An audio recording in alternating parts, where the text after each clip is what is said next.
cinema matinee. I ain't got $7.50 to pay. Everybody now. Monsters vs. Aliens, this is like a court case, right? It's like a custody battle. I'm a big fan of all those 50s creature features, sci-fi features, and I love that kind of stuff. In this world that they've created in this film, it actually turns out that monsters did exist, and they were from the 50s. Now, the reason why we don't remember them today is because the government has catched them. Catched them real good. My language is alien. No, the government has caught them and put them in sort of an X-Files facility, so nobody knows about them. And we've been taught that, oh, yeah, they were just part of mythology and monster movies.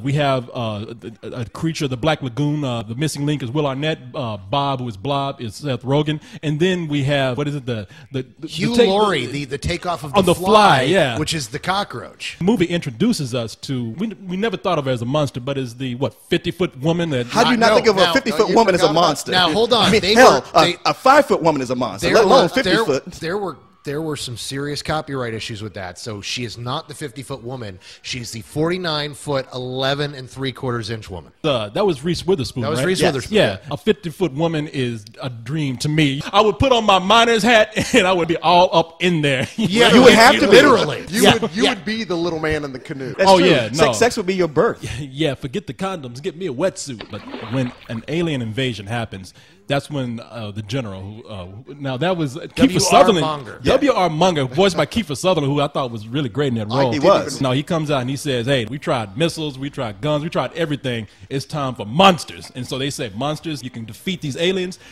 You're free to go. The movie started out kind of annoying me because I didn't like Reese Witherspoon's character, and they did start out with a few pop culture jokes that DreamWorks always does. And they rushed it. But as it went along, I reluctantly just started laughing a little bit more. And I admire the way the movie balanced out being a family comedy, an action film, and a sci-fi 50s parody movie all at the same time. Wow, what a great idea. These 50s, a 50s alien invasion versus 50s style monsters that a lot of people will take, they'll just rest on their laurels and just let the idea carry it and not do anything special. And with this, I saw a point where they could have stopped, but I thought they went that extra mile with most of the writing. And throwing in little things like the B-52's Planet Claire in the soundtrack. I was like, man, that's brilliant. With the jokes, I thought most of them, especially from the second act on, worked pretty well. At least they had me by that point. I'm surprised actually to hear you say that because while I did enjoy this is a fun visual big monster movie, and I got to see this. I saw a different screening as you guys. I saw this in 3D. You bastard. And the 3D kicked ass. I was having fun with it,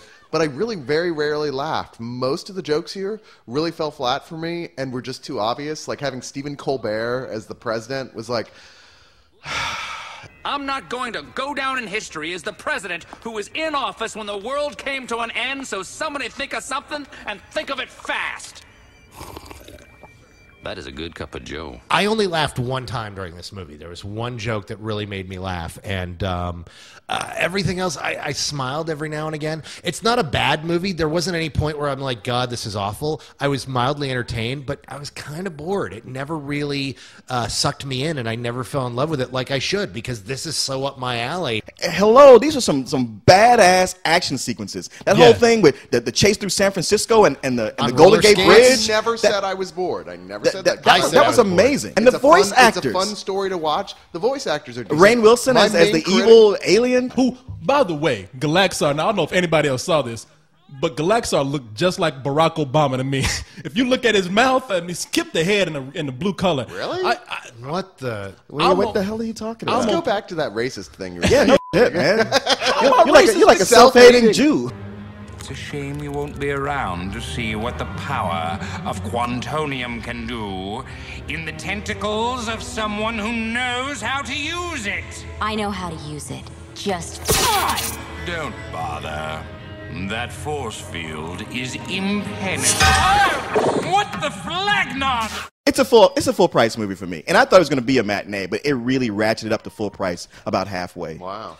I give it an unenthusiastic matinee. I was watching it. I was just kind of sitting there going, yeah, this is cute, but I'm not into it. Not a single point dragged me in. I thought the action scenes were actually kind of weak. I really wasn't all that impressed by a lot of the stuff. I didn't think it was particularly cool. Personally here. Yeah, no, I'm not saying it is a firm matinee. I mean, I agree with some of his points, except for that it's not boring.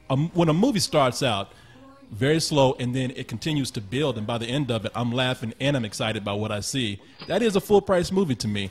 And like I said, the characters grew, the acting was good. It was a beautiful-looking film. And I mean, I don't know, maybe like you guys like wanted to see a different movie. I mean, I'm not definitely accusing you of that, but to me, this was better. you. It was. You guys! That's it. I mean, I don't know. Negroes versus white guys.